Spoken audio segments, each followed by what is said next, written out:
ఆకుకూర, ముఖ్యంగా తోటకూర, పొనగంటి కూర, చుక్కకూర, మెంతికూర ఇలాంటివి మీరు తిన్నారు అంటే రోజు మొత్తానికి కాల్షియం వెళ్ళిపోతుంది.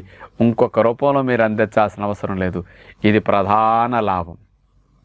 ఇంకొకటి తెలుసా లేదు, ఆకుకూరల్లో న్యాచురల్గా లవణాలు ఎక్కువ ఉంటాయి.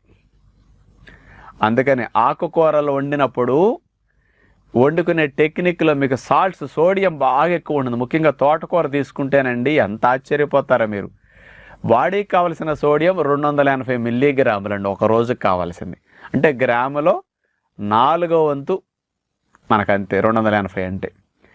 మనం వేసే టేబుల్ సాల్ట్లో ఏమంటారు దాన్ని? Sodium chloride.